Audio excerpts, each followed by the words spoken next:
This week we're going to be using a API that's going to pull out for us, among other things, but we're going to pull out the most recent movies. So it'll be a web page, if you will, of all the now playing movies. So navigate over here to themoviedb.org, and let me show you how to get yourself started in here. So the first thing you're going to do is you're going to sign up. That makes sense. And you're going to choose a username, password, email, and so forth. And when you click sign up, it's going to send an email to you. So you have to confirm your email. And then once you come back to this MovieDB after confirming your email, then it's going to ask you some questions, just some random questions about how you're going to use it and so forth. And if it asks you to for a project URL, I'm going to type it up here. You can type in otcwebdev.net. That's my own domain. You guys can use that if you need to. But once you've answered the questions and hit submit, you'll be taken to a screen that looks probably not like this one, but I'll navigate to this one just in case you need to find it again. Right here on the right hand corner is a circle that has your personal profile information. So I'm going to click on that, and then you're going to go to settings. And in settings is where you're going to scroll down to API. So under API is your personal API key. And so this is how this API will identify you as a unique user. So you're going to need that key.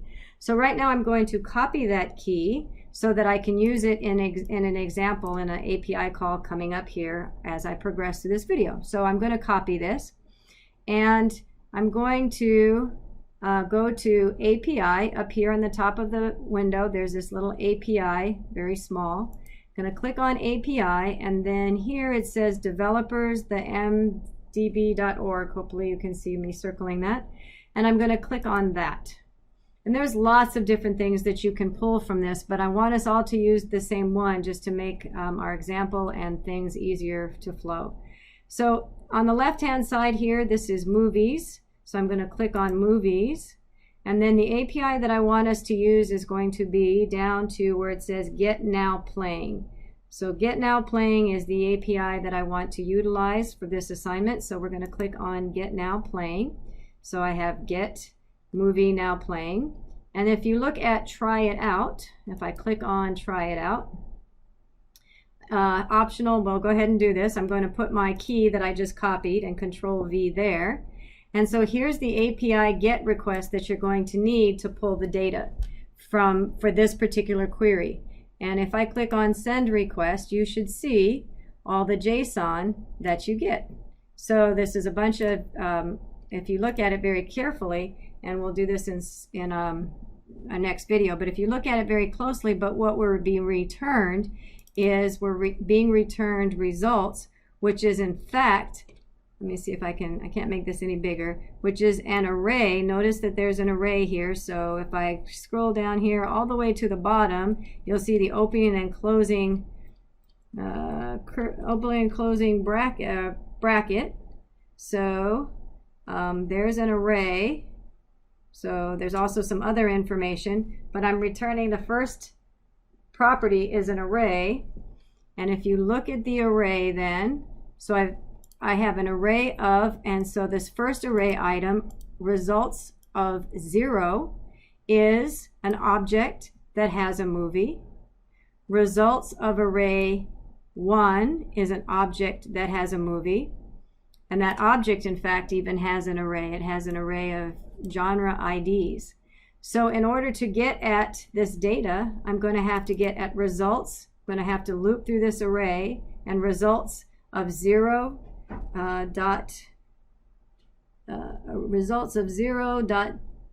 results of bracket 0 dot popularity, for example, will return this value. Results of 1 dot let's see, what else can I pull out? Original title pulls out the title of that movie. And so this is what we're going to be using to for the assignment or for my demonstration, both, I guess, in my subsequent videos. So again, here is my API call. So you might want to copy that down while you're in here, or else this video has showed you how to get back to this particular call. So again, I can't stress enough, make sure you come to movies and use the Get Now Playing, because this is utilizing the demonstrations that I'm going to give you in the videos. Some of these are just, this one's returning an array of movies. Other API calls might need just a single movie, return just a single movie, so you have to do some other things to send the request. But let's just use the same one just to make things a little bit easier. So this is what we'll be using for this assignment.